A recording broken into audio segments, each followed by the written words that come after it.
Welcome to the Deep Dive. Today we're digging into, well, it's an almost unbelievable story, really. A high-stakes inheritance fight that honestly should never have even started. Yeah, it's quite the case. We're looking at a $5 million estate, a family still grieving, and then boom, someone shows up claiming a secret child and demanding a huge chunk of the money. Based on something completely impossible, which is the wild part. Exactly. And our mission here isn't just, recounting the drama. It's really about analyzing the legal strategy, how they shut down this attempted extortion in just a few days. Feels like a masterclass, right? Yeah. How to handle those financial predators, the vultures, as one of our sources put it, who sadly seem to materialize right after someone passes away. That's a good way to put it. We're looking at what happens when cold, hard facts run up against just sheer audacity. Okay, so let's paint the picture. The main beneficiaries are the deceased son, he's our original source, and his sister. Mm-hmm. Their father had died only, 2 months before this all kicked off. So they're right in the thick of sorting things out, dividing assets. And it's a significant estate we're talking about, over $5 million, and apparently almost half of that was liquid cash. Which makes it a very tempting target, unfortunately. A very tempting target. And this claimant, let's call her SB, she didn't waste any time. She didn't approach the family with, condolences or confusion. No soft approach, though. Not at all. Straight to the estate attorney with demands. What were the demands specifically? Okay, get this. She claims she has a 9-year-old son, a secret child of the deceased, and she wants a full third of the entire $5 million estate for this child. A third. Wow. And on top of that, 9 years of retroactive child support. Paid in cash. In cash. In cash. And she finished by threatening to sue immediately if this child wasn't written into the will, basically. The nerve is just staggering, especially when you hear the family side, the facts they had. Right. Because the son, our source, he was obviously suspicious. Apparently, the kid looked nothing like his dad. But suspicion isn't enough legally. The key was the irrefutable defense they had. This wasn't just, I don't think so. This is biologically impossible. Exactly. 15 years before this claim surfaced, the father had been diagnosed with testicular cancer. Okay. And the treatment involved removing both testicles surgically. Both. So do the math. A child born 9 years ago, it couldn't possibly be his. Medically, biologically impossible. It's a complete 15-year biological alibi. That's about as airtight as a defense gets, isn't it? It really is. It's the kind of evidence lawyers dream of. Undeniable. And yet, SB shows up, demands money for this 9-year-old. Mm-hmm. So the son and the lawyer meet with her. What happens next? They must have asked for proof, right? Like a DNA test. That was the logical first step they proposed. Look, if you're making this claim, let's get an independent DNA test. Simple. And her response? Complete refusal. Wouldn't even consider it. Uh-oh. Red flag right there. A massive one. She immediately shifted gears, claimed she had a secret letter from the father, acknowledging the child. Okay, we'll produce the letter then. Nope. Refused to produce that too. Said she had it, wouldn't show it. So no DNA, no letter. What did the lawyer do? The lawyer basically ended the meeting right there. Told her, look, until you're ready to bring the child in for a DNA test, there's nothing more to discuss. And she just left. She left, yeah. Apparently muttering threats about taking them to court. Okay, now this is where things could have gone sideways emotionally. You've got grief, you've got this outrageous lie. Yeah. It's easy to react, to engage. Absolutely. Anger, wanting to argue, wanting to prove her wrong directly. It's a natural impulse. But they got some really critical advice early on, didn't they? Advice that probably saved them a lot of heartache and money. Crucial advice. The number one rule their lawyer gave them was silence. Do not respond to her directly at all. Block her calls, emails, everything. Everything. Block all contact. Every single communication had to go through the estate attorney. Period. Why is that so important? Just ignoring someone making threats seems hard. Because engaging, even to argue, gives the claim oxygen.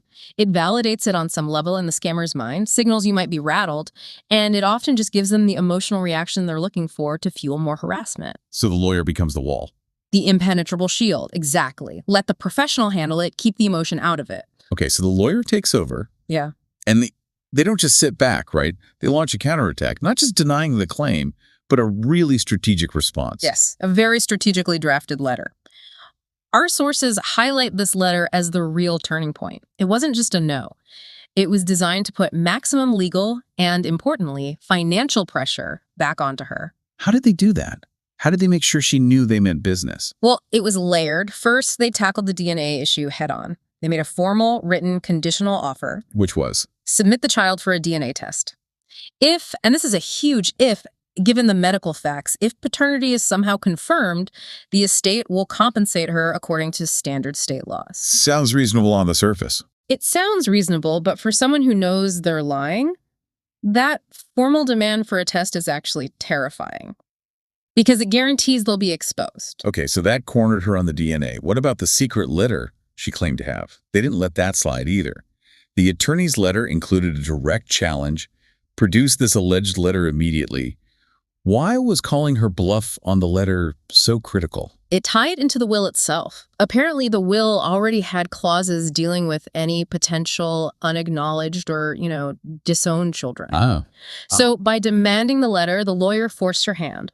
Either she produces a fake letter, which is fraud, a whole new level of legal trouble for her, right, or she admits she has nothing. And if she has nothing, the child automatically falls under the will's existing terms for unacknowledged children, effectively disinheriting them based on the father's documented wishes. It removed any wiggle room she thought she had. Clever.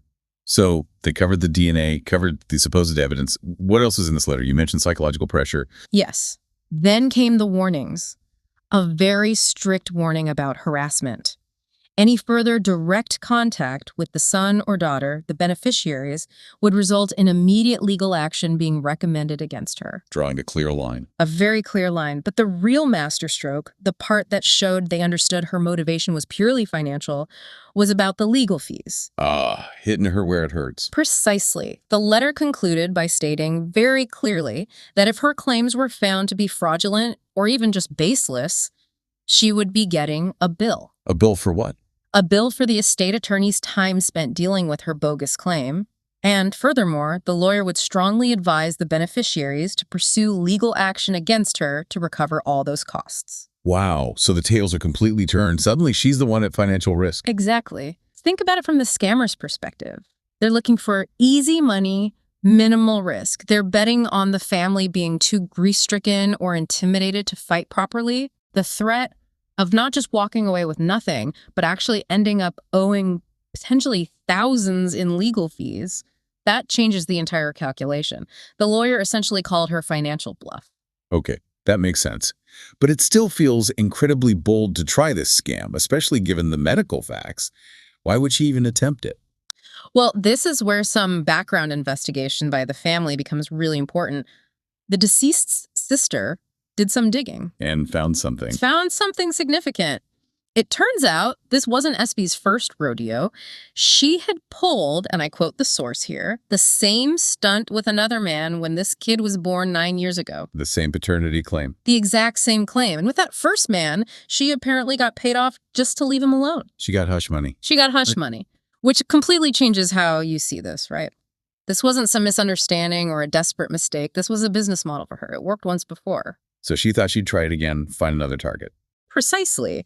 And this really shines a light on that wider, ugly phenomenon we talked about earlier, the professional exploitation that circles around death and grief. The vultures feeding on human misery. Yeah.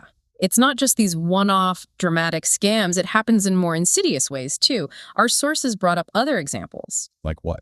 Like aggressive real estate agents. Someone dies, maybe an elderly parent, and within days, sometimes hours, the person named as the executor or personal representative starts getting texts, calls, emails. Trying to get the listing for the deceased's house. Exactly.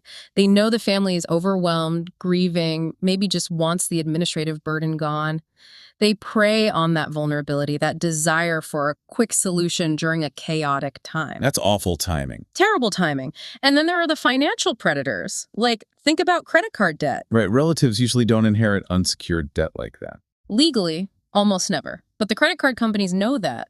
They still bombard the surviving family members with calls, hoping someone is, as one source put it, out of it enough to be tricked into accepting the deceased's debt. Just to make the call stop. Or out of a misplaced sense of obligation. Yeah, or just confusion and the fog of grief. It's predatory. We even see hints of this in, let's say, less scrupulous parts of otherwise legitimate industries. Like funeral homes sometimes. Absolutely. The upsell potential there is huge when people are emotionally vulnerable. convincing a grieving family they need a $10,000 casket liner, or charging exorbitant amounts for a basic cremation box. Or things like, I read about charging for fur clippings from a deceased pet, or for a viewing.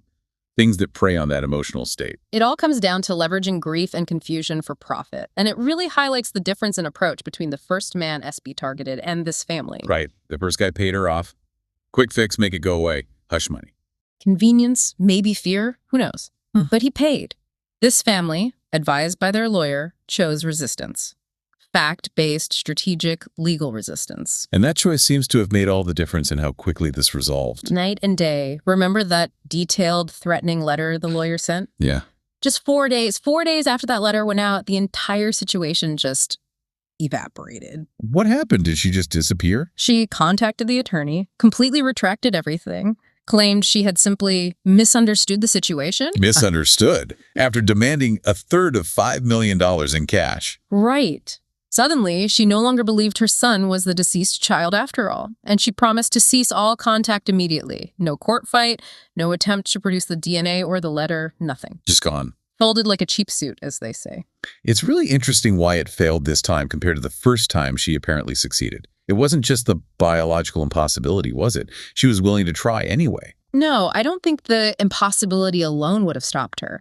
She was gambling that the family's grief or desire to avoid conflict would override the facts. So it really came down to the lawyer's strategy. I think so. The concrete threats.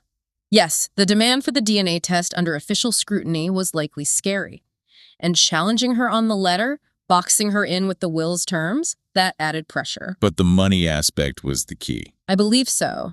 The threat of receiving that bill for the lawyer's time, of potentially being sued by the estate to recover costs, that flipped the script entirely. Her potential payday vanished, replaced by a potential significant debt. She was suddenly playing with her own money, not just trying to get theirs. Exactly. And for a scammer motivated by easy profit, the fear of financial loss seems to have been far more persuasive than the fear of the truth coming out. So the big takeaway here for anyone listening, especially if you find yourself dealing with an estate or facing some kind of, emotional or financial extortion, the lesson seems clear. Don't engage directly with the person making baseless claims, especially if the facts are solidly on your side. Get competent, firm legal counsel immediately, and make sure that counsel takes action that hits the scammer where it hurts usually their wallet. Right. Action that demonstrates you will not be bullied and that pursuing the fraudulent claim will cost them. It seems to be the fastest way to shut these things down, minimizing your own stress and potential financial damage. It really underlines the value of understanding not just your legal position, but also these predatory tactics that unfortunately surround wealth and grief. It really does. Which brings us to a final thought, something to chew on maybe. Okay. Think about that first man SB targeted. He paid her off. He bought her silence to make the problem go away. Yeah, the hush money. But that act, that payment, undeniably enabled her. It validated her method, funded her perhaps, and allowed her to try the exact same scam years later on this family who are already grieving. So his solution created a future problem for someone else. Potentially, yes. It raises a tricky question, doesn't it? When is settling quickly, paying someone off, just a pragmatic act of financial convenience for the person being targeted? And when does it become something more problematic, something that actually rewards fraud and allows it to continue, harming others down the line? What's the hidden cost, the societal cost, of buying silence from someone you know is lying? Exactly. When does rewarding an easily disprovable lie cause more harm than good? It's not always a simple calculation. Definitely something to think about. Thank you for joining us for this deep dive. Thanks for having me. We'll talk to you next time.